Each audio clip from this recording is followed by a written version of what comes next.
Grr, arg.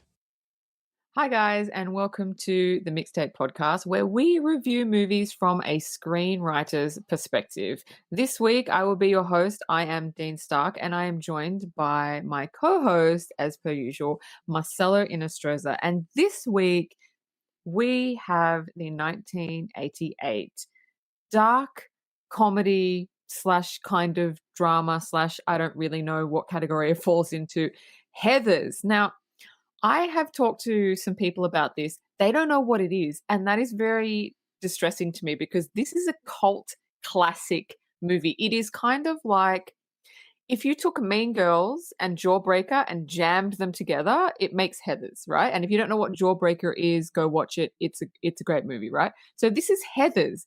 It stars Winona Ryder. It's got Christian Slater. It's got Shannon Doherty. And it's a classic movie that kind of gets swept under the carpet. But I really like this. I've only seen this once before, but it is such a good movie. It was directed by Michael Lehman. It was written by Daniel Waters.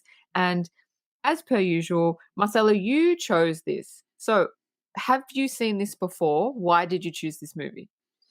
No, the reason why I chose this movie is because I haven't seen it before, and this was one of those cult classic films that I wanted to take off of my docket. And because of the subject matter, I read a little bit about the film, and because of the subject matter just interests me, and I thought it would be a good fit for the show. Yeah, it is. It's definitely a good fit for the show. So, the premise of the movie is Veronica is part of the most popular but snobby clique at her high school. Soon she starts killing the cool kids with the help of her new boyfriend, JD. So, you can tell like it's a comedy, but it's pretty fucking dark. Like, we'll get into how dark it is, but it's pretty dark. So, anyway, the opening scene, there's three white upper class girls and they're playing croquet, and croquet is the sport of rich people, and it's in a back garden, and they just look really snooty. They just look like if you said hello to them, they'd just basically just like ignore you, and they're all named Heather. And the reason we know this is because they all start talking to each other. And they go, "Oh, Heather, it's your turn." And the other one goes, "No, I think it's Heather's turn." It's like, "No, no, Heather's turn." And that's how you know they're all named Heather because they call each other Heather. And that's thus the title of the movie, Heathers, if you didn't know. Because the first time I saw this, I was confused.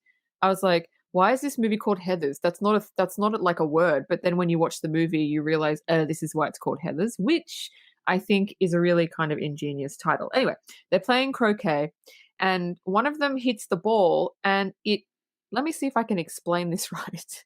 It hits Winona Ryder's head. It's like she's buried. She's been buried in the garden up to her head, and the ball hits it. Right there, right that first scene, you can see it's not going to be a normal teen drama. It's going to be weird. It's going to be quirky. It's going to be off the beaten track, which is kind of exactly what it is. And Winona Ryder's character is obviously Veronica. She is not a Heather. She is a Veronica. And that is the opening scene of the movie. What did you think? This opening scene of this movie got me so turned around because, as you mentioned, it starts off by some rich privileged kids playing croquet, and I'm like, why the fuck are they all calling each other Heather? It was like so Weird. there was something about the dialogue, and that's something that I really loved in this film. The writer of this movie wrote the dialogue in such a specific way that it almost didn't fit with the characters that were saying it. The dialogue to me felt like uh, a stitch above the characters that were saying the dialogue. So that was really, really, really, really striking to me from the output. But the Mm. other striking thing was the fact that, like you said, towards the end of the scene, one of the Heathers, pushes a croquet ball, and the camera cuts over to Winona Ryder being buried under the ground. I'm like, what in the holy fuck is going on here? So after this, yeah, so after this opening scene, I'm like, oh my god, what the fuck is this? And then and then as we, later on, I really got a good analogy for this film, but we have to get there before I get to say it. But I was really, really impressed with the opening scene of this movie because it was not what I was expecting. I should have known that Heather's was going to be a bit outside the box, but I didn't know how much until I saw the movie. Oh, yeah, 100% it's outside the box. So the first scene, we're in high school, and Veronica, Winona Ryder, is walking down the hallway. One of the Heathers from the opening scene grabs her and says, "Hey, the other Heather wants to talk to you." And sometimes it does get confusing because like Heather wants to talk to you. This Heather, there's Heather 1, 2, and 3, right? So let's just there's one Heather that's the head honcho, At and least then they there's got the two that's like numbers. the lackeys. Yeah, At yeah. least they got At least at least they got numbers. Oh, exactly. and Heather number one, which is the prime Heather, has a Yeah. little thing in her hair. That's like the prime Heather, Yes, if I'm that's not she's mistaken. got like a red ribbon scrunchy Red thing, ribbon, yeah. and that's to tell she's the queen bee. So whoever wears that red scrunchie, and that's gonna come back multiple times in the movie, that's the one that rules the school. Right, right, So, right. one of the Heather says, "Oh, the other Heather wants to talk to you," and they go to the cafeteria.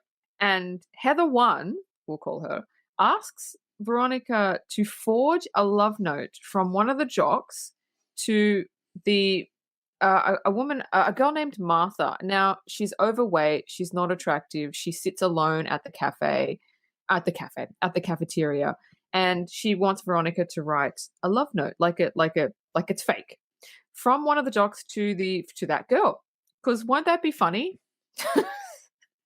It's Mean Girls. It's 100% Mean Girls. And Veronica, she doesn't want to do it.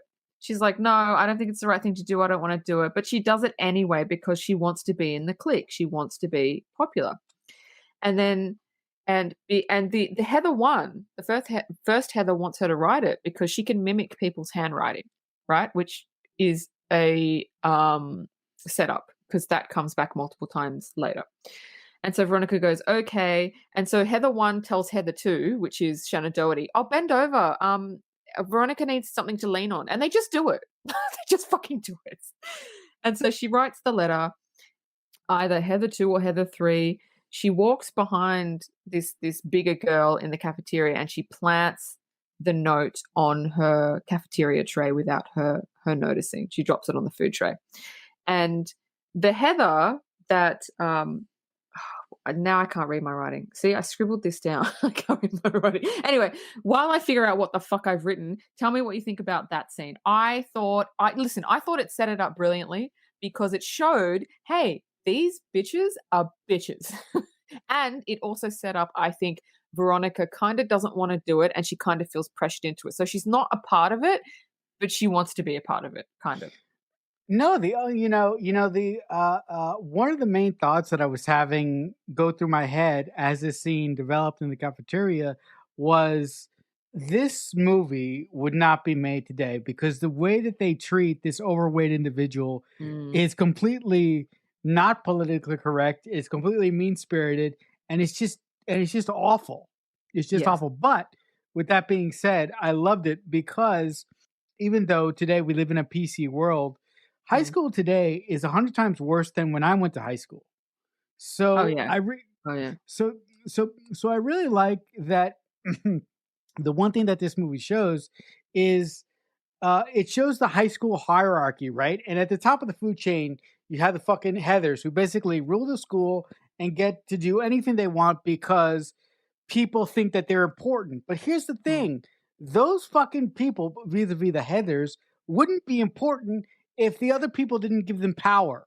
And the whole reason that Veronica is acquiescing to these fucking alpha bitches vis-a-vis the Heathers Mm. really is disturbing because like you don't need approval from these fucking didwits to be happy in your high school career. You don't need these dumb people. It boggled my mind how Heather Heather on one hand, craved the respect of these individuals, but on the other hand, repelled these individuals. It was really a mystery to me. It wasn't a mystery to me. I remember high school. High school's like that. You don't know who you are. All you want to be is not weird. You want to fit in. You want to be normal. No, and yeah, you no. want people to like you. So I understood her dilemma of like, hey, I want to be popular, but I kind of don't agree what they're doing. So she had that dilemma the whole way through the movie of like, I don't Mhm. know what to do here. I'm confused. No, I'm not. No, I'm not saying that. Look. I'm not saying that I have completely forgotten what it felt like to be in high school. I just think that I just think when I saw this movie in preparation for this conversation, Mm, I saw it with an adult brain. But yeah. if but if high school me saw this movie when I was in high school, I guarantee you that I would have related to Veronica's plight of wanting to be liked, of wanting to fit in somewhere. Because like you said, when you're in high school, that's all you try to do, especially if you're an outsider and you want to make friends. Yeah. No, that's true. That's true. Basically, the Heathers only want to talk to white high society people. That's all they want to. They don't want to talk. They have no time for anybody else. Everybody else are plebs. And Veronica suggests speaking with other people to get a different perspective because Heather one is doing a poll. And all she just asks white people, high society white people. And Veronica's like, why don't you ask the geeks? Why don't you ask these people? Like And now we get a shot of JD, which is played by Christian Slater, and he's sitting at the other end of the cafeteria staring at Veronica. Now, Veronica kind of catches his glare and kind of smiles a little bit. She doesn't really know who he is, and he looks like an outcast. He's wearing all black, he's sitting by himself, so you know he's not a geek, but he's not popular. He's like a bad boy. And so the Veronica's old friend starts talking to her. She's like, "Oh my god, hi Veronica," and she shows her a photo, an old photo of them when they were kids. And Veronica picks up the photo and she's like, "Oh my god, yeah." And then Heather one goes, "Oh my god," and like pulls her away. Veronica lets her. So this is her friend from say elementary school or primary school for us. And Heather's like, and Veronica just fucking lets her do it. Look, I do understand. I do remember what it is like to be in high school. But there is a good character arc for Veronica. So, what did you think about those scenes before I move on? Yeah, I mean, look. The introduction of Christian Slater in the back of the cafeteria, staring at Veronica, I could only think one like several things ran through my brain throughout the course of this movie.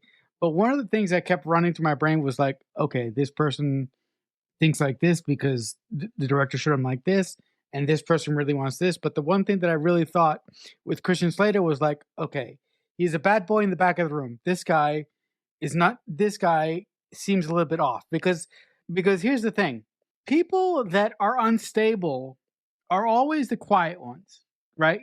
You don't worry about the ones that talk. You uh you start worrying about the ones that are in the back of the room not talking. But on I disagree.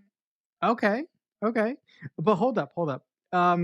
I also got really annoyed when Veronica met up with her old friend and was forced away Mm, by the lead Heather. I was like, you know, enough is enough, man. Come on, stand up for yourself. yeah, How badly must you want to fit into this bitchy fucking cult that you let yourself be berated like that and thrown around like a rag doll. But again, I yeah, had to put myself into the brain of myself when I was in high school, because if I was in that situation in high school, I probably would have allowed that, because in high yeah. school I didn't have a fucking spine. Nobody does. Not even me. Nobody had a spine. Everybody wanted to be normal. Everybody wanted to fit in, and you did whatever it takes not to stand out. And Right. if you had any uniqueness about you, no, you squashed it. You pushed it down. You're like, nope, not going to do that. So I totally understand why her Right. character did what she did. 100%. Right. How did you read the Christian Slater situation? Because it appears that we have different opinions on that. Well, it's just one thing you said. You said, "Oh, the quiet ones are usually the unstable ones." That's not true Right. at all. I was very, very quiet in high school. I was never unstable. I was introverted. And introverted Right. people are quiet and it doesn't mean we're plotting bad things. It just means we're Right. quiet, we're reserved. We don't really connect with a lot of people. We kind of keep to ourselves. So, yeah, I thought that statement was not I don't know. For me, it wasn't right because I'm like, Right. no, that doesn't mean you're unstable. But Mhm. it is the quiet ones that you do need to look out for on occasion. Because, a lot of the damage that's been done in, say, American high schools has been done by students that are quiet. Right. Right? But it's not all of them, but it is the quiet ones that do that kind of horrible stuff in high schools, which I won't mention because I don't wanna trigger people, that do that horrible stuff. They usually have they're usually very, very depressed. They're Right. usually do you know what I mean? They've got other stuff going on, they're not kind of just quiet. But that's just me, and I'm just defending myself basically because I'm like, No, "I'm I not mean, unstable mhm. at all." No, I was gonna no, no, no, no, dude, no, I was gonna say that. No, I was gonna say, do you wanna do you wanna like, I was gonna say, reconsider that statement? I'm kidding, I'm kidding. But, Maybe. yeah, but to be honest, I should have known better because I am something of an introvert myself as well, so Yeah. I should have known better. All right, moving on. So, Veronica, again, she's suggesting talk to the geeks, get them to participate in the poll. And then Heather One says basically they are the scum of the school, but fine, I'll do it. Like she's a mean girl. This is the mean girl before fucking Mean Girls. So if you liked Mean Girls, fucking watch this movie. So I'm going to deviate for 1 second, but it does still relate to the movie. So I wrote down the poll question, and I'm going to ask you, and anybody that's listening can kind of participate in their own way if they want. So the poll question that Heather One is asking is this: you win $5 million, and the same day you get the money, aliens land on the Earth and say they're going to blow up the world in 2 days. What do you do? Go for it. Um, This is hard I though. I would try and have the best 2 days that I possibly could. There's a couple people on the other side. There's like one person in particular that lives on the other side of the world, that I would love to go see.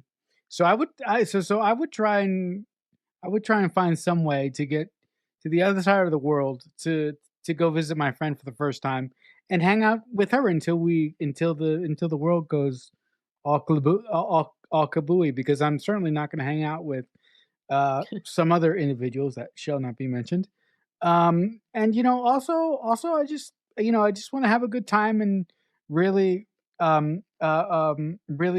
really enjoy the last 2 days of my life, and say, hey, shit happens. You can't control everything, and you certainly can't control when you get visited from aliens for whatever Yeah. reason. Yeah.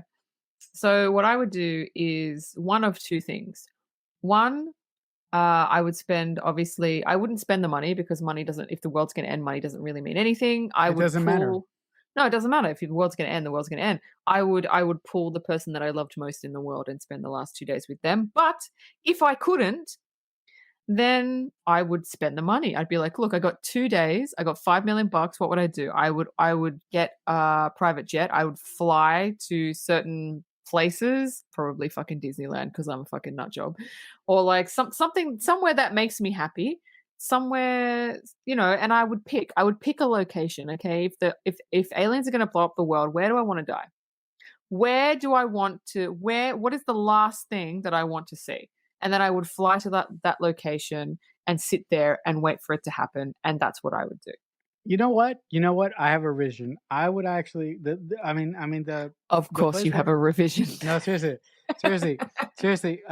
Where I want to be located when it all ends is I want to be on the beach in North Carolina looking at the ocean.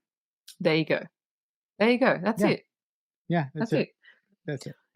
So anyway, that's the question. So now we go to Martha, which is the big girl, the unattractive girl, and she's reading the note. And she goes over to the jock table, and you're just sitting there like, "Oh no." And the Heathers and Veronica are watching on. And the girl gives the note to the jock. He reads the note. He starts laughing. He gives the note to his friend. He starts laughing. The Heathers start laughing, but Veronica doesn't. And then the Martha, she walks away with her head down, and you feel really bad. And again, you can tell Veronica is not part of the clique. She's not part of it, but she wants to be, but she tries throughout the whole movie. She tries so hard to be one of them, but she's just not. And what do you think about that scene before I move on? Short scene, but what do you Yeah, think? I mean, look. When we saw the character who has the T-shirt, big fun. When when she actually walked over to those to those football assholes, I was like, no, God. I mean, what could have possibly compelled her to do that? Like Mm, how innocent does one have to be that hopeful that somebody like that would mm, be interested in spending time with you, or would be interested in somewhat sleeping with you, because the yeah, note that Veronica wrote from the lead Heather's instructions was salacious. yeah. So, but I'm like, how naive does this individual have to be? But I just felt really bad for her, and I also felt that those fucking football players needed to die a horrible death. I may get my wish, Mm. I may not. Yeah, look, she was very naive because I'm thinking, what makes you think that that's like, if that was me, I would have just like ripped the note up and been like, yeah, right, okay, that's it. Like, no. Or I would have gone up to him like when he was by himself. Certainly not in front of his friends, and certainly not in front of fucking a full cafeteria. But I think the way that they decided to film that was good because she comes back multiple times in the story. This is not the end of her story. So I actually quite like her character, even though she doesn't really say anything to the end. Anyway, so Veronica goes up to JD and she asks him, she's interested by him. She's very interested. And she asks him the poll question. And he says, "What would I do? I would go to the lake with my saxophone and Bach, which is a composer. Not he doesn't want the composer, he wants the music of the composer." And she really likes his answer because everybody else is giving stupid answers like, "Oh, I'd go to the zoo and get a lion and I'd do this," and it's just stupid answers, right? And his is the only answer where she goes, "Oh, I like his answer." And it's funny because his answer is completely opposite to his how his brain functions. Because he's not you think, "Oh, he's this really calm and peaceful person." No, But he he's is not. not. But he's not. So anyway, No, but she you know goes what? away. One Yeah. thing, one thing, really quick, and then you can go. I think Yeah, yeah. he's hiding. I, I, Yeah, I think 100%. I think he's trying to. I think he's trying to portray the image of what he wants to be from what he is. Unfortunately, Yeah. No, I agree with that. So anyway, the jocks. The jocks, there's 2 jocks in this movie, and they are some of the most annoying jocks I've ever seen in movies because they want to annoy people just to annoy people for no reason because they're fucking bored. So they go up to JD and they start being assholes for no reason. They don't know him. They don't. I don't like you. I'm gonna go and be an asshole to you. And then JD gets the shits and he stands up and he pulls a gun on them and he fires. And then we cut to the next scene and it's the 3 Heathers and Veronica and they're talking about the incident that happened at school with JD and the gun. And they're saying how he got suspended for having a gun at school. And Veronica starts kind of defending him. She's like, yeah, but they were blanks. So like, is there a real, that's not a big deal.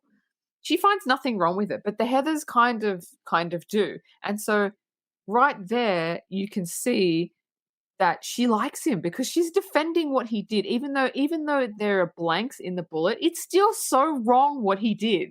But she's like, no, no, no, that's okay. So anyway, what did you think? okay.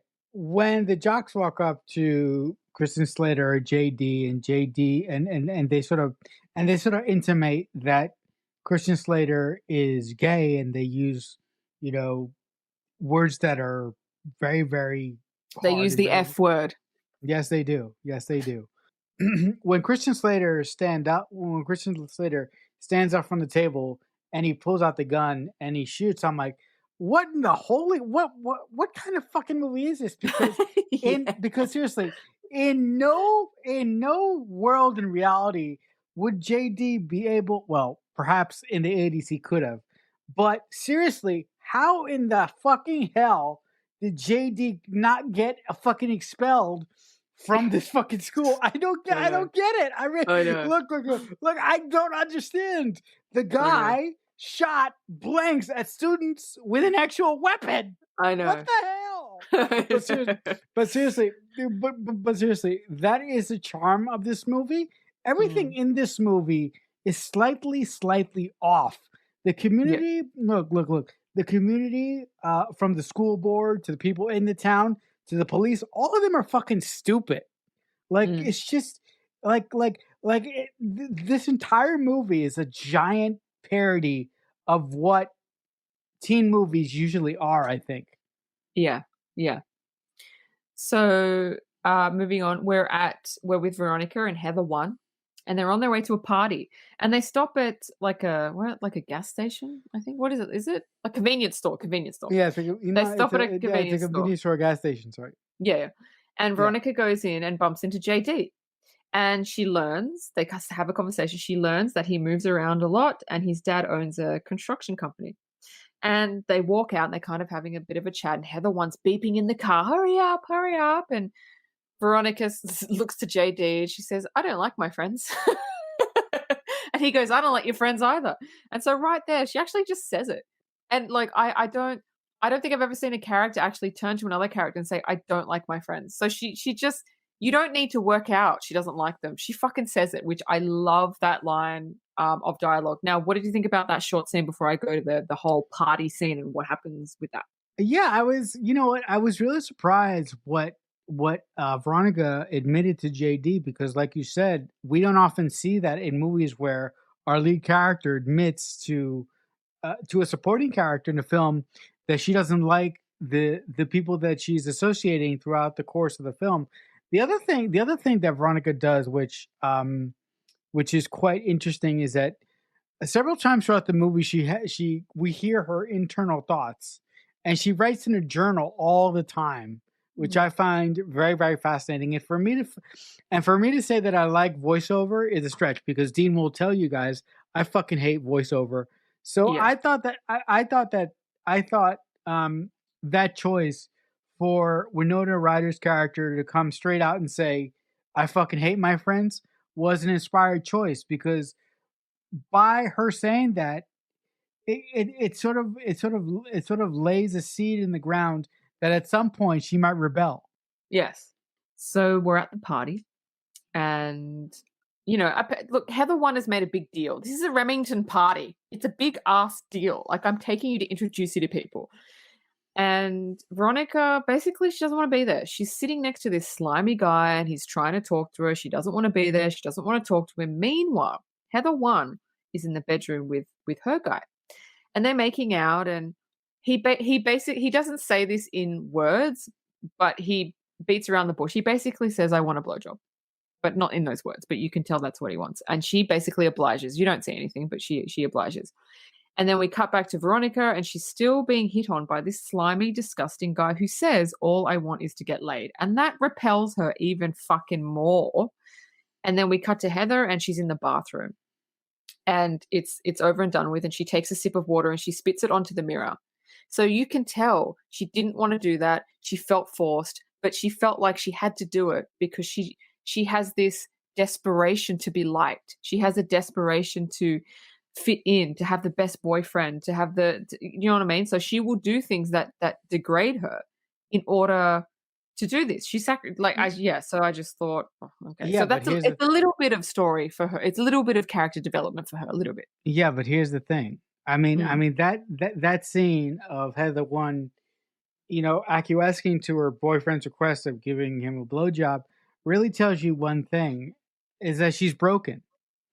Because Yes. a broken individual is not going to acquiesce to a demand from a demand from an individual.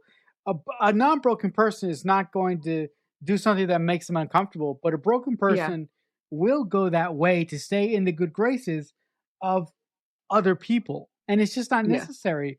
But I really felt, look, as much as I repel the fucking Heathers, I really felt for the for Prime Heather in that Yeah. moment, because nobody should have to do that. Nobody. No. So Veronica finds Heather in one of the hallways and says, "Look, she feels really sick. Can they leave?" And Heather goes, "No way, we're not leaving." So she doesn't care. She doesn't give a shit about Veronica. She does not give a shit about her. And then Veronica goes, "Oh, okay." And so she pukes, and then they run outside. She runs outside. She's followed by, Heather One, who says, "I can't believe you're doing this. I brought you to this Remington party. How could you puke everywhere? You were nothing before you met me. You were playing Barbies before you met me. I made you into who you are. I'm going to tell everyone on Monday what you did. And it was just like, oh my. So that little bit of grace when she spat the the water on the mirror is totally over. It's totally drowned out by her being an absolute cunt. I mean, it is. And Veronica's just like, fucking hell. And meanwhile, when this whole scene is going on, there's an intercut with Veronica writing in her journal about how she wants to kill Heather. And she's over it, and she just wants Heather to die. So what did you think about that entire sequence? Yeah, well, first of all, I just said like 30 seconds ago that I felt like that I actually felt that I actually felt something for Prime Heather and what she had to do with her fucking boyfriend, but her conduct after she chases Veronica outside of the party was like, come on, I was like, come on, Heather, I'm trying to be on your side, but you keep fucking being a fucking bitch. So I'm like, good God, like how uh how much of a power trip do you have to be on to tell another individual if it wasn't for me, you would be fucking shit. But also let me tell you guys, high school is full of people like Heather. High school is Mm, full of people, full of kids who think they are above everyone else because of their social status. And let me tell you, high school, it's only X amount of years. After high school, all the shit that you are going through will go away somewhat. mm. So yeah, I just I fucking hated that scene because, like I said previously, I felt so bad for Heather, but within a second, she made me want to punch her in the face. But Yeah, exactly. but on that same note, I'm really glad that Winona Ryder in that moment stuck up for herself and said, Mm. she basically said, "I fucking hate you." Yeah, Um, because she realized, so oh my yeah, God, she doesn't give a shit about me. She yeah, does not care. Like, she doesn't care. And I think yeah. that's when it clicked in her mind. Ah, I don't want to do this. Veronica's at home and JD appears at her window. And she's like, oh, hello. And asks if she'd like to go and play a round of croquet in her backyard. Because that's where all the croquet is. It's in her backyard. The next minute, they're lying naked under a blanket. So they've clearly just obviously had sex. And Veronica mentions that she wants to kill Heather, but what's the point? So, look, sometimes we say things and we in anger in the moment and we don't mean them and we get over them the next day, in 2 days, in a week, we get over them. But unfortunately, Veronica is telling the wrong person. who gets who gets who thinks, You have no idea how wrong she is. right? I'm sorry. He, Go ahead. I'm you know, going. because if you told me, oh my God, I want to kill this person, I'd be like, oh, okay, blah, blah, blah. And, I just, you're just venting. But unfortunately, he is the wrong person. And he just takes it very, very, very serious. He's like, oh, okay, cool. Let's do that then. But anyway, that scene, what did you think before I move on? Yeah, when JD pops in through a window and they end up having that tender moment after they've done the deed, I was like, okay, JD seems like an individual that you wouldn't tell certain things to.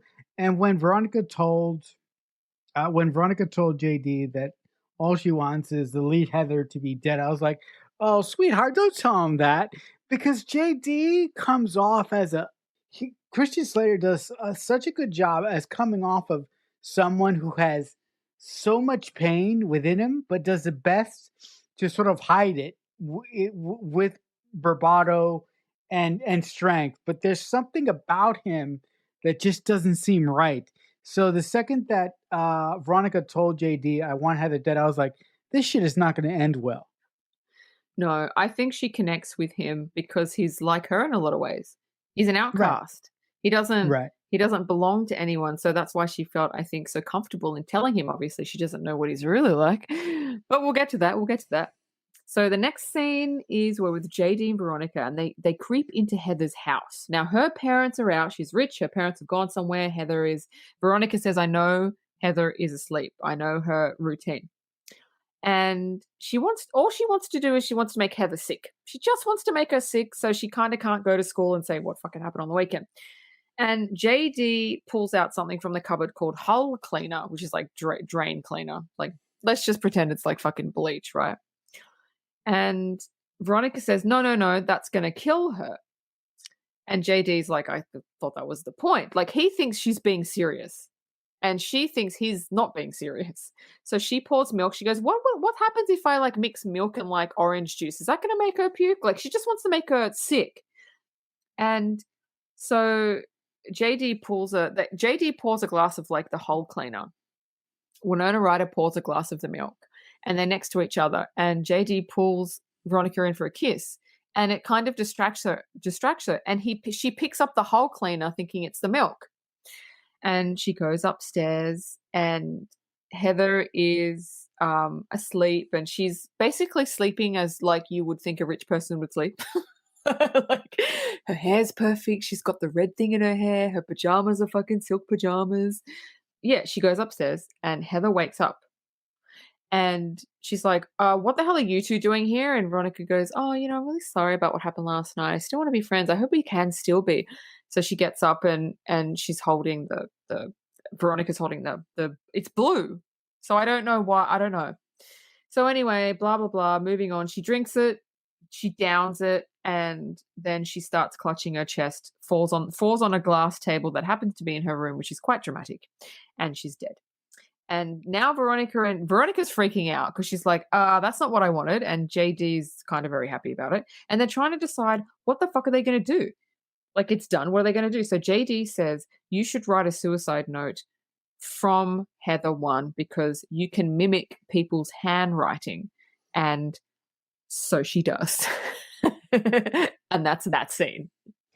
I absolutely loved this scene. First of all, I'm thinking how goddamn naive Veronica has to be to sort of understand that whatever she says to JD, he's going to take it seriously. But look, in her defense, Veronica doesn't know JD very, very well. So when JD basically picks up drain cleaner and starts mixing it into the cup that he wants to give the prime Heather to kill her, I was like, this is not going to end well. And when JD decided to distract Veronica to make sure that Veronica gave Heather the cup with the drain cleaner, and I was like, this is going to be bad.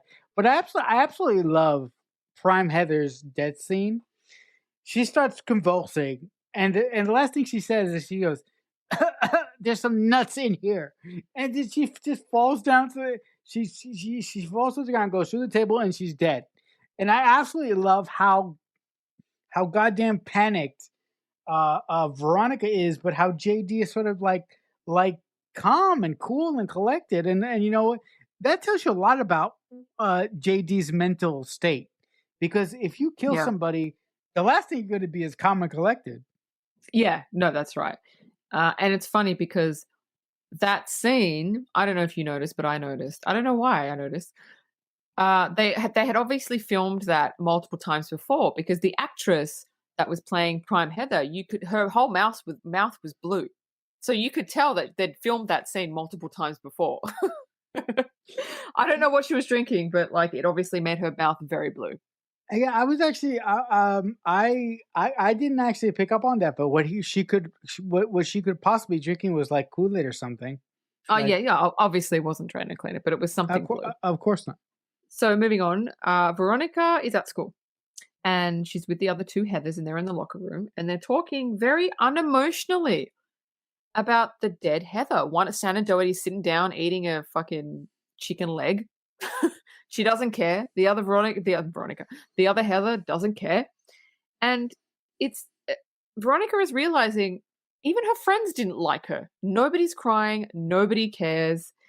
And it's weird because then Veronica goes and steps into the shower and turns it on. And I didn't really quite understand why she did that to wash her sins away. Like, what is that symbolic? I didn't understand why she did that. It was very odd, I thought. No, listen. I thought the scene was very, very telling in that basically the rest of the Heathers let their true feelings come out about Prime Heather once Prime Heather was dead, and that also tells you how badly individuals want to fit into want to fit into a particular box when they're young in high school. They will do unbelievable things and things that they fucking hate to do to be popular and to fit in. But Yeah. here's the thing, guys. I will tell you again: you don't have to do that because being popular in high school is not the end of the world. But you know, but you know, but to address your thing, I believe Veronica went into the bathroom and turned on the water to sort of relieve herself of the pressure that she was sort of feeling, and she just needed some sort of release and some sort of solace. So it could have been to wash away her sins. Yeah, I'll take that. I'll take what you said. I don't know. I'll take it. So now we're at one of the weirdest scenes. This movie's so fucking weird. We're in one of the classrooms. Veronica's there. Heather, the other Heathers are there. And the teacher, this weird teacher, sits standing there and she's like, okay, we're going to talk about what happened with Heather. I have her suicide note. Let's all That's revel. impossible. Yeah, let's all revel in its pathetic beauty. do you, how do you have how and then she passes it around the class. What the fuck? It's the weirdest fucking scene. Like, Oh why my do you god! why oh no, oh my god, that's so I've never seen a movie like this. It's just fucking weird. Oh my god! Okay.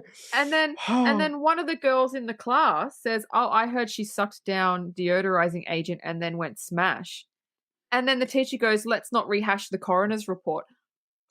How? Why would anybody have a fucking coroner's No, report? but seriously, Fucking hell. no, but you said it. Who in the holy fuck gives coroner reports to fucking civilians? I That's know, the whole something that scene was fucking weird. It was that fucking weird.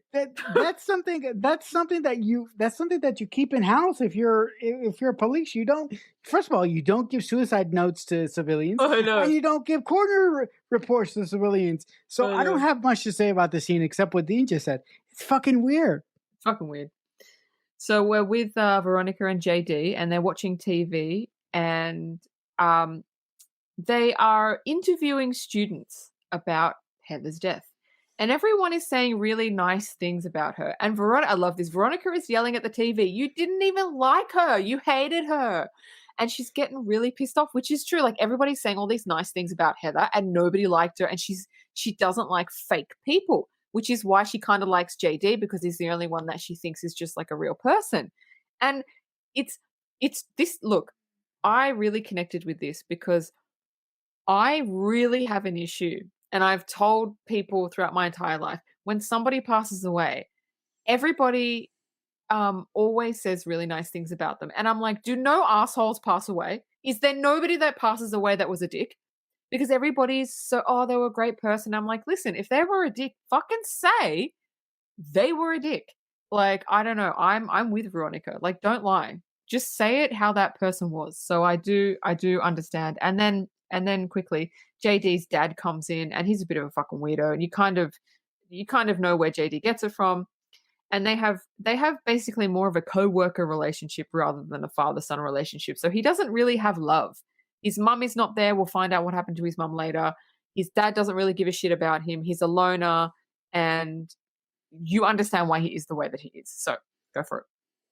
I really connected with her with Renona. Jesus Christ, with Veronica's plight in this scene because exactly like you, I fucking hate it when somebody passes away and all they do is they try and glorify this individual's life, even if they were a fucking dick. I fucking hate that.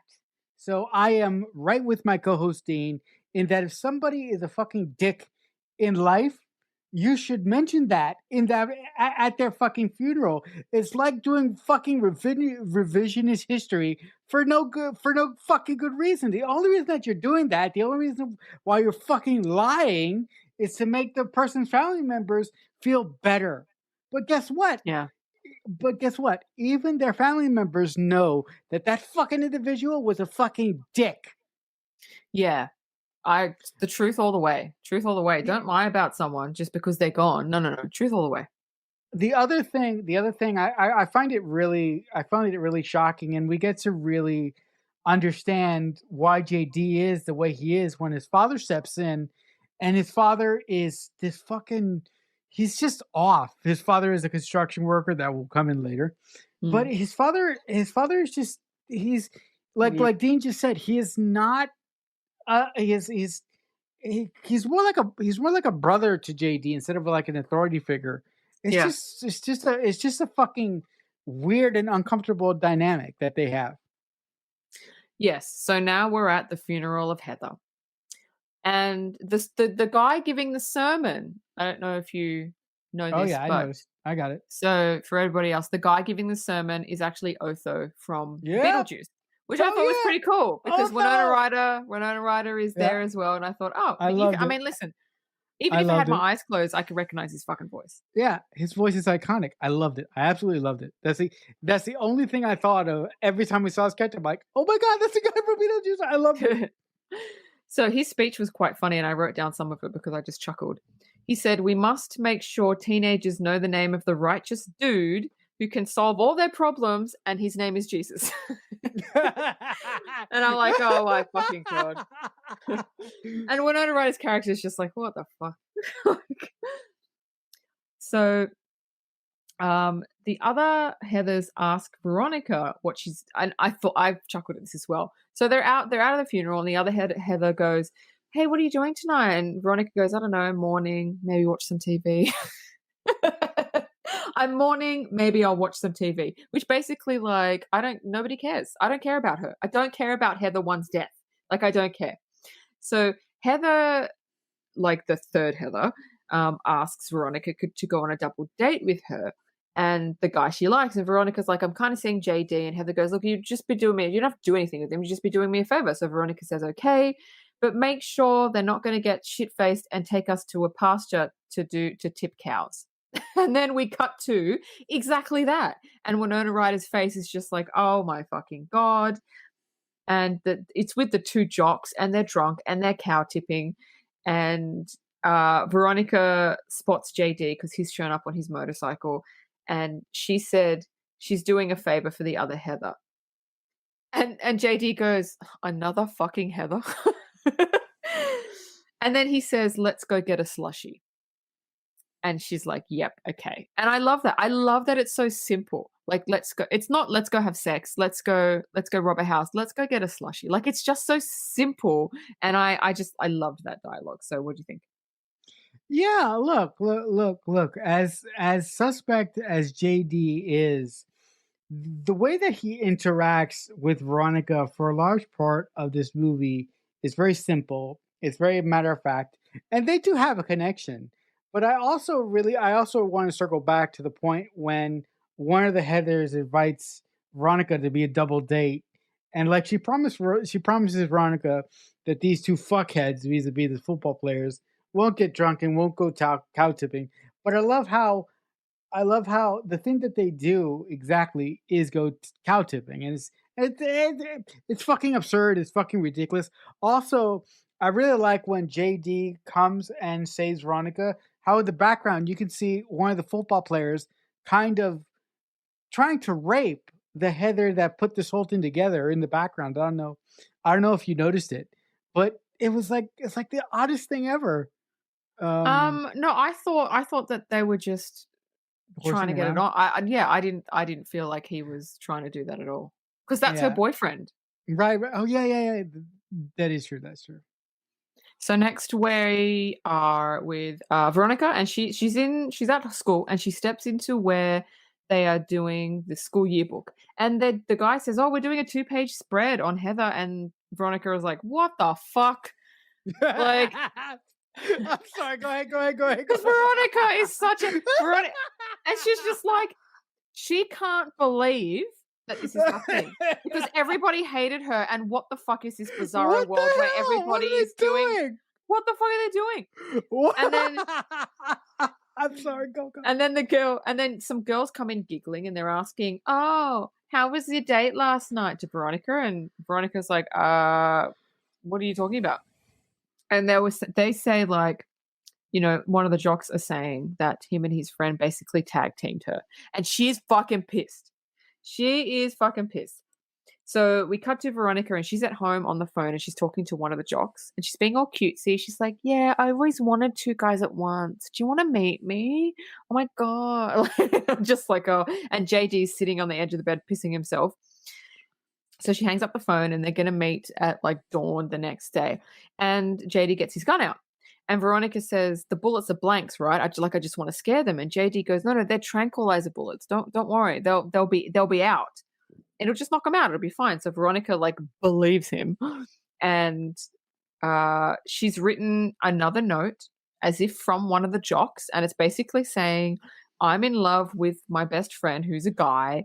And it's a forbidden love. And we felt like we couldn't be together and blah, blah, blah, blah, blah." And she thinks it's hilarious because they're both dickheads. And JD has a bag of homosexual items to plant at the scene. And there's one particular item I find very hilarious. And he pulls out mineral water. And Veronica goes, "Come on, everybody drinks mineral water." And he's like, "Everyone drinks it, but not if you're a jock, you don't. You may as well be wearing a dress." and she goes, "Oh, good point." And anyway, that's that scene. What did you think? It's quite funny. Look, okay, I only have two things to say. How can Veronica be so naive to believe that these bullets that JD is going to use are not going to pierce the skin? And are you serious? If you drink are you serious? In the 80s, if you drank mineral water, you were ultimately labeled as gay? I'm like, what the hell? I think it depends like where you are in America. If you're in like small town Ohio, then probably yeah. Yes, that is right. They are in Ohio, yeah. Yeah. So I would say that's for the time it is correct. So anyway, we cut to Veronica is in the woods and she's waiting for the two jocks and they show up and she asks them to strip. And they strip and then JD comes out of the bushes and shoots one of them in the neck. He goes down. Veronica tries to shoot the other one. She misses. He runs away and JD chases him. There's like a whole chase sequence through the woods and they circle all the way back to Veronica who shoots him. And then they plant all the homosexual items around them. And Veronica's like, "Oh my God, did we actually kill them?" And he's like, "Yeah, of course we." JD's like, "Yeah, of course we did." And she was like, "Oh my God, like I didn't want to kill them." And so anyway, two very, very idiot police officers hear the gunshots and they come to the scene of the crime and they see these two jocks, in their underwear. There's homosexual fucking items everywhere. And Veronica and JD kind of race away and one of the cops races after them, but then kind of doesn't catch them. And then one of the officers picks up the mineral water, right? And he goes, "Oh my God, they were gay." So it's just like, oh, really? The mineral water says that they're gay? Really? But anyway, Veronica and JD wake up in his car. They've fallen asleep. She asks him again, like, "We really did kill them, didn't we?" And he says, "Yes, of course we did." And she's like, "I didn't want to kill them." And he's trying to convince her, "You wanted them dead." And she's like, "I did not want them dead. Like, I just wanted to play a prank on them so their school life would be fucking hard. That's all I wanted." And he's like, "No, you wanted them dead." And he is trying to convince her that she wanted it as much as he did, but she's just not having it. She's just like, "No." And that is the turning point where she goes, "Okay, this guy might be a nut job." So that's that scene. Yeah. Look, the scene with Veronica, JD, and the two jocks in the forest really spell out to me that it's a scene when Veronica really has her light bulb at the top of the head moment where she realizes, look, as much as I like this guy, he is severely unstable because while they're having that argument in the car, he actually like kind of puts out like a cigarette. He kind of uses Veronica's hand to light a cigarette, which I was like, this is kind of cool, but this is really unstable. So these two scenes really spell out to me that Veronica is beginning to suspect JD that his intentions are not matching up with hers, and this is the first couple scenes that Veronica gets some bad vibes from JD, unfortunately. Oh yeah, that was the thing in that scene that I went, "Oh, retro." It was the car lighter. Yeah, the Now, car for lighter. kids these days We that had were car lighters, born, kids. we had lighters in cars where you would honestly, but they were part of the. It wasn't like a portable light. It was a lighter that was built into the car, right? So what Built you into would the do car. is you would push it and it would light up. It would heat up, and then you It would would heat pull it up. out, and the end of it would be like hot. Like it would Yeah, be yeah, like yeah. a like not a flame, but it would be like if you turn on the stove or something, it would be red, and then you would Right. light the cigarette with it, and then you would put it back and turn it off. That was a fucking thing. Yeah. I can't believe that was a thing, but that brought back so many fucking memories. Oh my Yeah, fucking man. god! Yeah, like I Wow, mean, I crazy. like when just really quickly when Yeah. JT pokes the car lighter, I'm like, oh my god, I'm having flashbacks. I had car lighters. I know. Oh my god! I remember my mom had one of those. I thought the car lighter was so fun when I was a kid. I kept pushing it, and mom was like, "Stop pushing it." I'm like, "No, it's fun." And then I take it out, and it was lit. My mom was like, "Stop! Can you stop doing that?" And I'm like, "This is the coolest thing." Like as a kid, it was the coolest thing ever. It was Yeah, like yeah, fire. The car made fire. Kids these yeah. days, they don't know. You don't know, They don't kiddies. know. They You don't don't know. know. You don't know. You don't know. You don't know how dangerous it was to be in a car in the 1990s. Oh, You don't know. also, And the 1980s. also, also, just really quickly, Yeah. the seatbelts in cars in the 1980s and the 1990s, they were rough because they were actually made of steel instead of general plastic. So Steel. You mean the yeah, buckle? yeah. Oh yeah, the The buckle was buck steel. the buckle was steel. So let's say, I mean, you could. Too bad Let's if say you it's stop. hot. Yeah, yeah. So if you put it on, and it's hot. You will burn your skin off. Oh yeah, there were no safe. I can't believe we survived. Yeah, how do we How do we survive? survive? How are we alive right now? I don't There know. was nothing safety about any of the cars that we were ever in. Oh my Yeah, of god! course, of course. Wow. Half of them didn't even have fucking airbags. Yeah, that's right. That's right. It was just like drive at your own risk. Yeah. So anyway, moving on to the story. Woo. Let's get back to the story. So, Veronica walks into the cafeteria, and she sees her teacher from before that was giving out the suicide note, and she's rallying everyone together, and she's got a TV crew coming in, and they're interviewing all the students about the jocks, and she's just like, what? It's like everything's so fucking positive, and she can't. She's just like, what the fuck is this? And then she just walks out. Veronica's at JD's house, and she's telling him how angry she is about what the school is doing. And at this point, I didn't understand. I was like, wait, why is she angry that everybody's happy? But there's a point where it dawns on me, and I'm like, oh, that's why. That's why she's pissed off. And I love the reason why she's pissed off. So anyway, she's pissed off about what the school is doing. He loves it. He loves anarchy. He loves chaos. He loves it. And again, she sees, oh, this guy is actually like, there's something wrong. So anyway, JD's dad comes in, and he comes in with a VHS tape. He puts it in, and he goes, look at what I did. And it's basically a building he's rigged to demolish because he's in construction. And he's a little bit unhinged because he's like, oh, this is what makes life worth living. He just likes destruction. And then you go, oh, that's why JD is like how he is. And we learn about JD's No, but mom. that's not it. That's right. Sorry. But I was like, get there. This is it. Sorry. So we learn about JD's mom, and he explains that his dad had rigged a building to blow, and his mom had walked into the building 2 minutes before it was rigged to blow, but she knew it was going to blow up. So she basically killed herself. And again, it's another reason why he's so fucked up. And then he just randomly gets a gun out and shoots the radio. And Veronica's like, I've had enough. I'm not doing this. She breaks up with him. And he pulls her onto the couch and he's like forcing himself on, not raping her, but like he's kissing her, but she's trying to get away. And he's like, no, no, no, no, don't go anywhere. And anyway, she pushes him off. She breaks up with him, and he's just too. Basically, she just says, "You're just too weird and unstable for me." Like he is, and that's that scene. Yeah, look. This is a scene that we've been waiting for the entire movie, because this is the scene where we get JD's backstory, and we understand that the reason why he is so quote unquote broken inside is because his mother basically committed suicide by walking into one of his father's job sites, and and basically blowing herself to bits. The other thing that really, it didn't bother me, but I just said to myself, is there no such thing as gun control in this fucking movie? Like, JD has a gun on him all the time. It's like, like Veronica, as a girlfriend, aren't you concerned?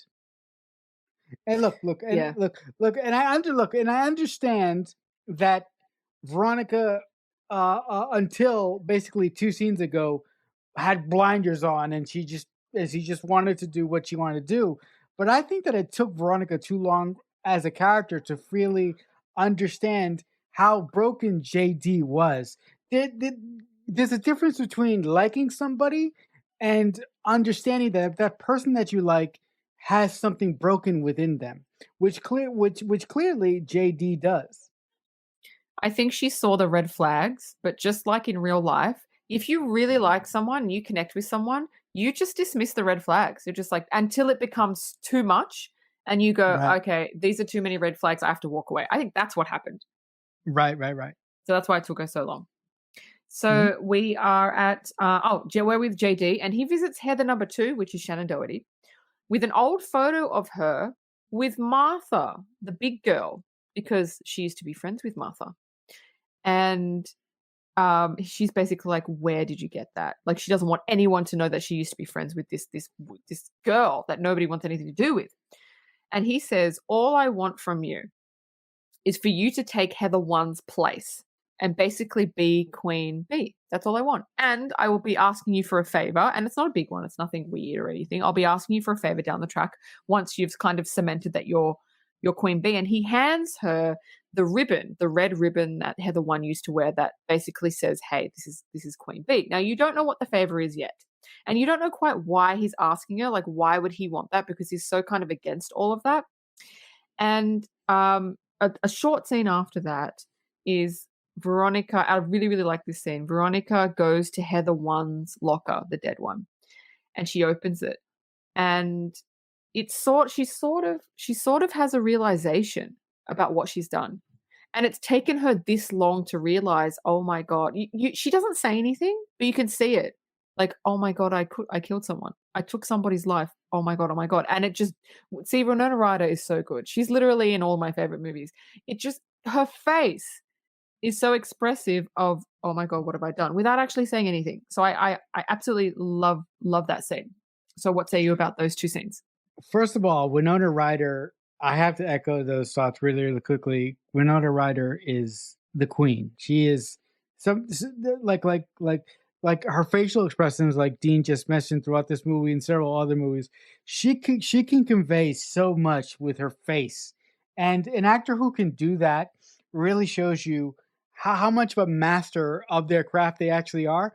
But also, I just want to say really, really quickly, I like the scene when JD, not JJ, JD comes up to one of the Heathers and tries to blackmail her into start to fill out this quote unquote survey throughout the school. So I thought that was very interesting and very telling, in that after JD had the scene with Veronica, despite that Veronica said it's over, JD wants to do something to gain Veronica's trust back and try to get her back. So I really, really liked how he went about constructing that whole thing. Yeah, I like that too. So the next scene, we're with Veronica and she's at her house with her parents. And they're watching the TV interviews her classmates gave. And this is where you find out why she's so pissed. And I love the I actually wrote down the mother's dialogue because I thought it was just fucking brilliant. And she said she's pissed because she says they're glorifying suicide. And we all just want to be treated like human beings. And that's where you get it. You're like, "Oh, she's pissed because it's not the fact that everybody's positive, it's just that they're glorifying it. They're saying it's basically like if you kill yourself, you're going to get a party. People are going to party for you." And she's like, "No, that's not what it is." But anyway, her parents are there, and she says, we just teenagers just want to be treated like human beings." And this is what her mother says, and I wrote it down verbatim. Treated like human beings, is that what you sorry, let me try that again because I can't read my writing. Once a fucking again. I cannot read my writing. Okay. Her mother says, treated like human beings, is that what you said, little miss voice of a generation? Just how do you think adults act when they're with other adults? You think it's just a game of doubles tennis? When teenagers complain that they want to be treated like human beings, it's usually because they are being treated like human beings. And I fucking love that dialogue because it's true. Teenagers want to be treated like human beings, but they don't realize that is how human beings treat other human beings. They want, what they're really saying is we want to be treated special. We want to be treated better, but that's not really how life works. So I absolutely love that scene. And I love that dialogue from Veronica's mom. This is actually my favorite scene in the entire movie for two reasons. Veronica's reaction to her parents watching the news report and what Veronica says. Basically, what the media and the school is doing to some extent is they are glorifying suicide, and they're not only glorifying suicide, but also what they're doing is they are taking a tragedy and they're using it to get views and attention, and they're taking a tragic event and they're hyping it up to be something that shouldn't be glorified for so many reasons. And I really really love the way that Winona Ryder played that scene. But the the thing that I love even more is the speech that her mother gives, which Dean just read verbatim, and it's so telling about how teenagers view adults and how teenagers believe that they are treated differently when the true facts are that they're not treated differently. Teenagers are given the exact thing that that they actually crave from the adult from adults. But here's the thing: their their brains are too are their psychological brains aren't developed enough to realize the thing that they want is the thing that they already have. Mm. But also the thing that they really want is what Dean just said. They want to be special. Yes, exactly. So now we cut to Martha, which is the bigger girl that like nobody likes, and we see a little bit more of her. She's eating alone. She drops, her Coke all over her fucking t-shirt. She has no friends, and we cut to she's standing on the edge of the street and she's pinned a suicide note to her chest, and she just walks out into traffic. She doesn't get hit, but it's exactly what Veronica was saying. Like they're glorifying suicide in a way that this poor girl thought that if I'm not here anymore, then people will finally like me and people will say nice things about me and I'll get the attention that I always wanted when I was alive. And I was just like, oh man, that's heartbreaking. That's fucking heartbreaking. Yeah, no. That scene is so heartbreaking for the reasons that Dean mentioned. For someone to be that lonely, and for someone to go to those extremes of saying, the only way that I'm going to get what I truly crave is for me to be dead. That is totally misconstruing the situation, and that is just really sad. And it's just sad that there are people in this world that get to such a place that the only way out that they can find is killing themselves. And I just feel that this movie has a lot to say about uh, about teen suicide and about the the the the the whole mindset of society when a certain society goes through dealing with uh, a big group committing suicide for one reason or another. And I really like how this movie has some serious things to say, but how they wrap it in, how they wrap it in a teen drama, dark comedy, so to speak. Yeah, this movie doesn't know what it wants to be. Trying Yeah, to no, explain this movie to it's someone because you're like, "Oh, it's like Mean Girls. It's like about a mean no, clique." And it's like, "Well, yeah, the first 10 minutes is, but then it turns into suicide and then it turns into JD becoming a psychopath and then do you know what I mean? It's so many different things in this movie. It's not a normal high school movie. It's just fucking not. There's so much dark shit in this movie that it's crazy. that's it. It's very inconsistent, and I also think that it's if John Hughes got drunk and took some acid, Yeah. he would have probably. This is like John Hughes, like if he was like On if he was crack. like a on crack. Yes, yeah. That's it. Yeah, it is. It 100% is. So now we're with Heather number 2, which is Shannon Doherty, and with Veronica in her bedroom. And they turn on the radio because they really enjoy listening to a certain radio station. When the other Heather, Heather 3, calls in saying that she's depressed and she doesn't know what to do, and Heather 2 starts laughing and then says, I'm going to spread that shit all over school. And Heather 3 is being serious. She's depressed. She doesn't know what she wants. Heather 2 doesn't give a fuck. And Veronica's like, So the next day they're in class and Heather, let me try that again. I say Heather so, you know what? I don't know if I've said Heather. I don't know if I've said cocaine in Cocaine Bear more or Heather in this fucking movie. I don't know. I think it's no. I think it's no. I think you said Heather more times than you said cocaine in our last episode. Because there's 3 characters named Heather. Right. And after this, I don't want to say Heather ever fucking again. No, actually, I don't either. But here's the thing: isn't Heather 2 actually Heather 1 now? But that's neither here nor there.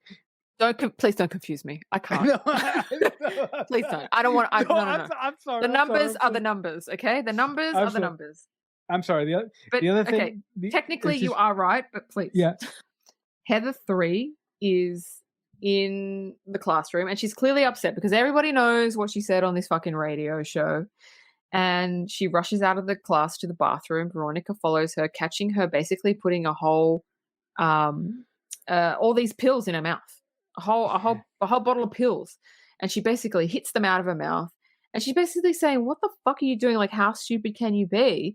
And Heather 3's like, I'm not happy. And I love this line of dialogue by Veronica. And she said, if you were happy every day of your life, you wouldn't be a human being. You'd be a game show host. I love that. It's true. Such a good line. You're not supposed to be happy every fucking day. It ebbs and flows. You're not supposed to be happy every day. So what do you think about those things? No, I look. I really think it's telling that this whole clique, this whole Heather Queen Bee clique, all these people were together because of convenience, but they really didn't give a shit about one another, right? Yeah. All that they wanted to all they wanted to accomplish by being together in this group is they wanted safety and popularity in numbers. But once Prime Heather got axed, it's like the whole group after Prime Heather got axed, it's like the whole group started to show each other's real colors, and that couldn't be more evident than when Heather 3 calls into the radio station and says she's lonely, and Heather 2, who's with Veronica at the time, says, I don't give a shit. Because if these fucking kids really cared about each other, Heather 2 wouldn't have said that. But guess what? They're all bitches and they're all out for themselves except for Veronica. Yes, exactly. And the way that you can tell that Veronica is actually a caring person is because Veronica is the one that chases Heather 3 into the bathroom as she's trying to fucking act, trying to commit suicide.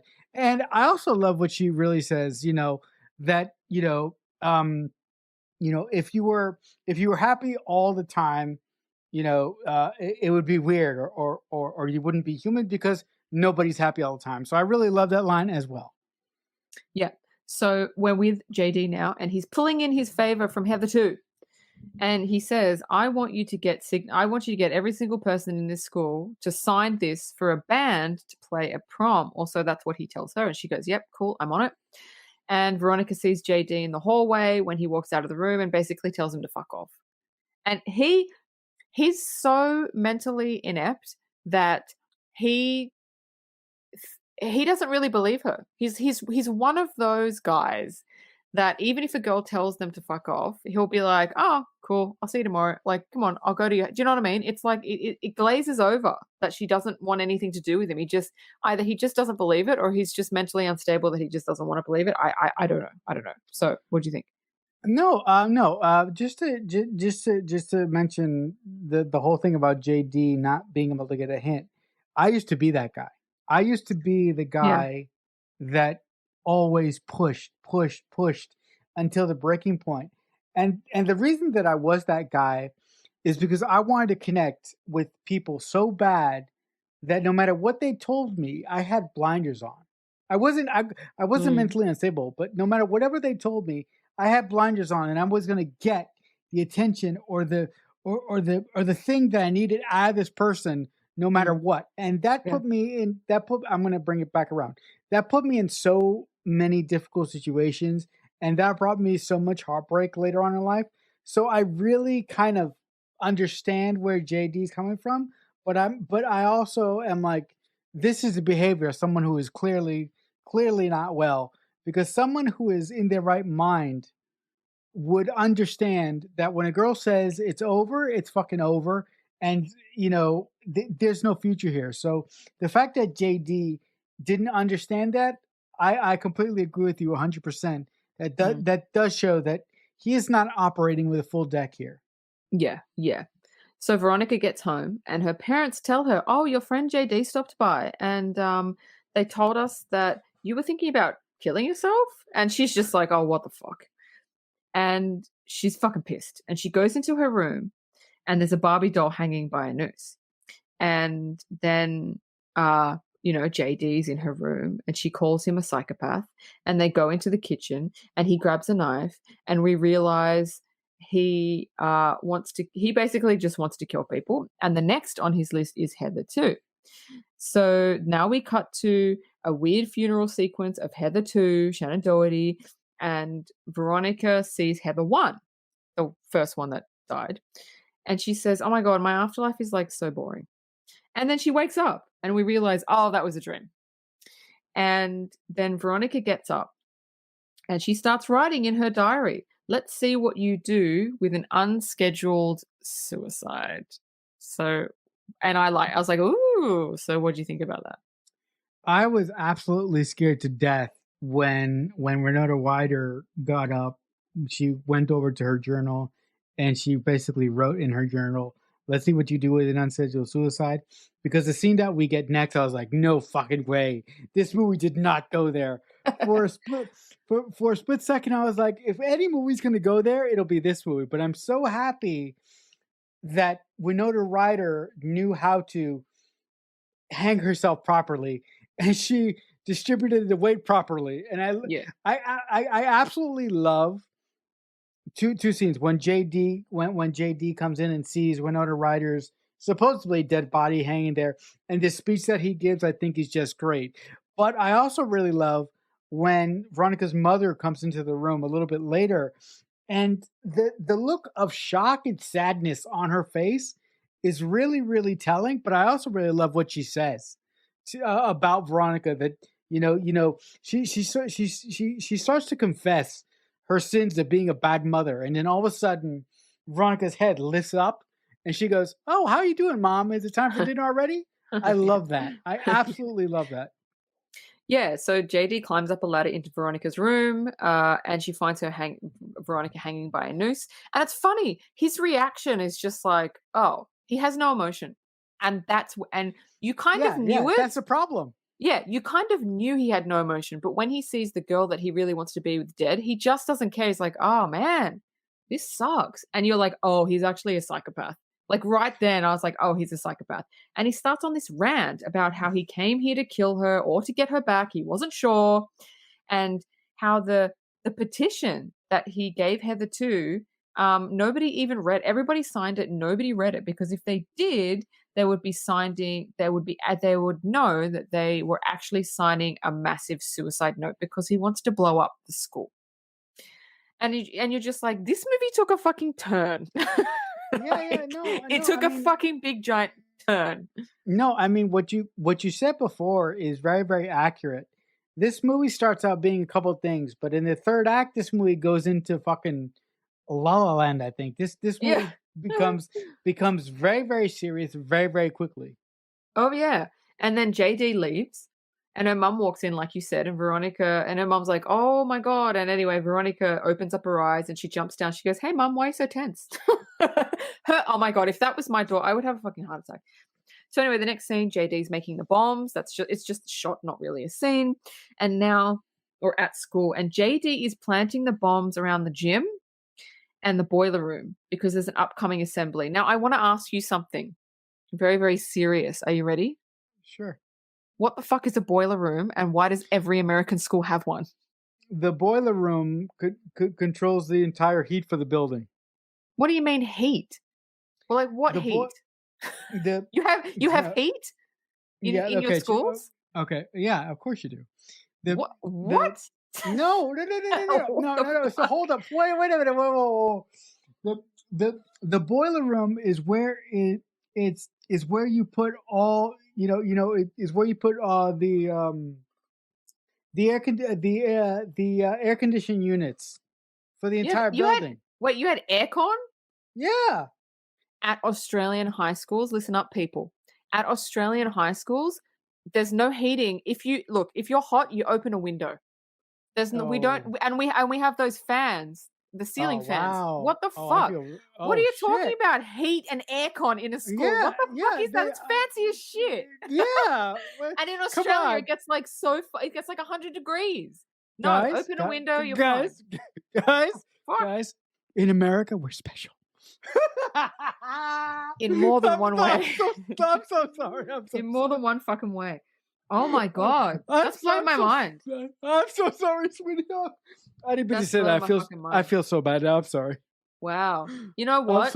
If people want to experience pain and suffering, you should go to school in Australia. That is pain and suffering, honestly. But it teaches you to be strong. Yeah. Holy shit. That's blowing my fucking mind. I couldn't believe that. Really? Yeah, that's blowing my fucking mind. Wow. Okay. Aircon at a high school? You fucking kidding? Yeah. So you have it's like aircon is like central air for the entire building, and in the in the winter you get heat. Yeah. Oh my god. Yeah. Wow. It's pretty crazy, right? I feel like I'm living in a third world country. Are you okay? No. I'm blown away. I'm actually fucking blown away that you guys have that. That's luxury. That's fucking luxury, people. Okay, so Veronica knows what he's up to because there's a big assembly. She knows he's in the gym. She knows he's planting the bombs there. So Veronica catches him in the biggest boiler room I've ever seen. I don't know if they're that big, but it was pretty fucking big. Yes, no, I don't know. No. Well, it depends. First of all, it depends on the school. Yeah. And it depends on how many aircon units you actually have within the school. I'll stop it. I don't want to talk about aircon in school anmore. This is freaking me out. I'm sorry. I don't want to talk about air conditioning in schools. This is not a thing. Okay. I can't. You guys have making me laugh. I can't focus. I'm getting triggered. Okay, getting severely triggered. I'm so sorry. I'm sorry, Haley Bob. Okay, but I just want to point out a really cool thing that I noticed that JD does. As JD is placing bombs around the school, he places bombs at all the critical points in the school. Like he places bombs exactly where you would need to place bombs if you want to blow up a building properly. Yeah, yeah, yeah. I Yeah. I really, really like that because that does speak to his character in that he would know how to do that Yes. because his dad is a construction worker. So I Exactly. really love that small detail that they added in there. Exactly. Exactly. So Veronica catches him, but he knocks her out. And she gets up, and there's kind of a scuffle, and she pulls a gun on him, and he says he's doing it. There's this whole speech he gives. He's doing it because nobody likes him. So fuck them.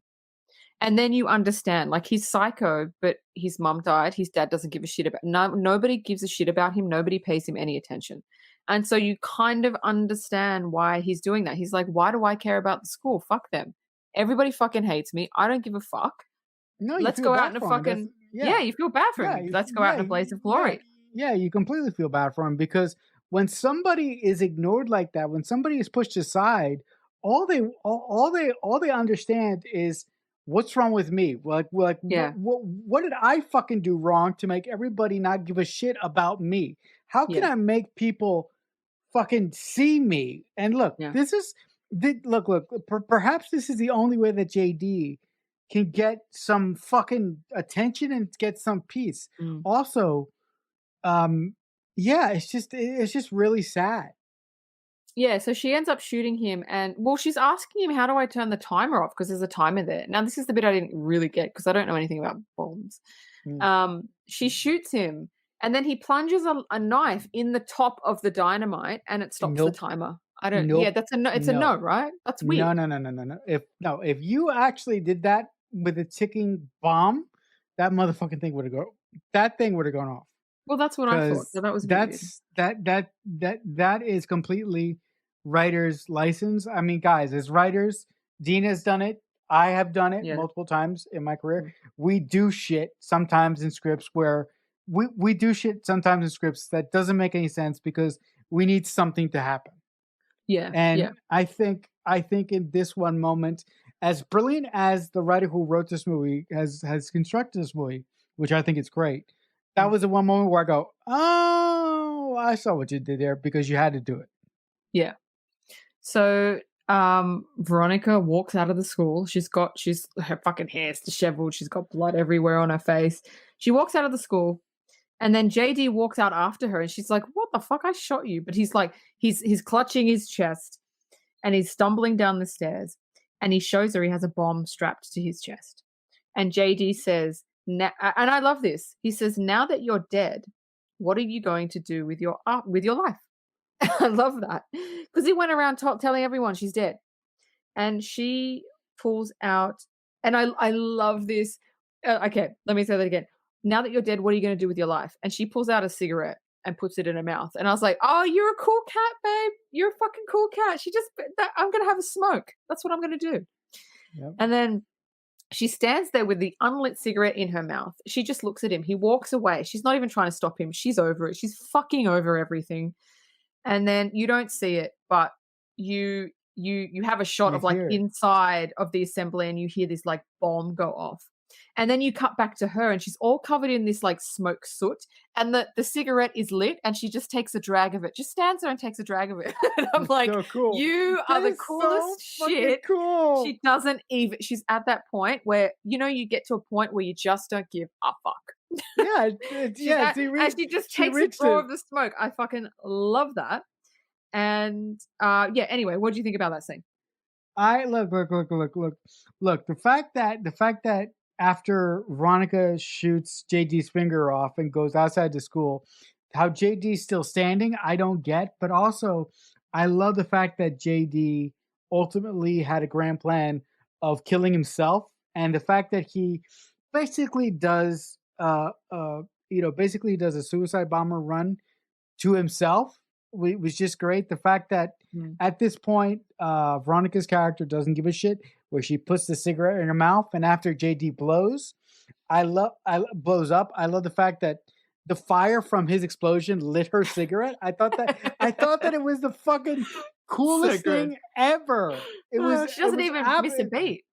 Yeah, it was just so cool. The only thing that I Mm. was wondering was, wasn't she a little bit too close to him? Wouldn't she have been? Oh, yeah, yeah, yeah. Yeah, she was. Yeah. But again, perhaps he walked away or whatever. But look, that's whatever. The logic of the scene doesn't really work, but it doesn't matter because the scene is so fucking epically awesome. Yeah. Everything about the scene I absolutely love. Yeah, me too. So Veronica walks back into everybody's running out of the school because they've heard the bomb. She walks back in. She's disheveled. She's got soot all over. Everybody's kind of looking at her, but running out of the school. And Heather, too, Shannon Doherty, comes up to her. And she goes, you look like hell. And Veronica goes, thanks, I just got back. Which is like the best. It's like literally the best Yeah, come comeback ever. on. Thanks, I just got back. Oh my fucking God. That's amazing. And then Veronica says, she reaches over to Shannon Doherty's hair. She's got the red ribbon, which is like Queen Bee. She pulls it out of her hair. And she says, there's a new sheriff in town. And then she ties the red bow scrunchie into her hair to signify she's the new Queen Bee. And the first thing she does, she sees the bigger girl that stepped out into traffic. She's in a wheelchair, her legs in a cast and all this stuff. She sees her wheeling down the hallway. And the first thing on her agenda is she goes up to her and she says, hey, I don't want to go to the dance. What do you think if we rented some videos and we just watched them at my place? What do you think about doing that, just you and me? And the girl smiles and she says, yeah, sure.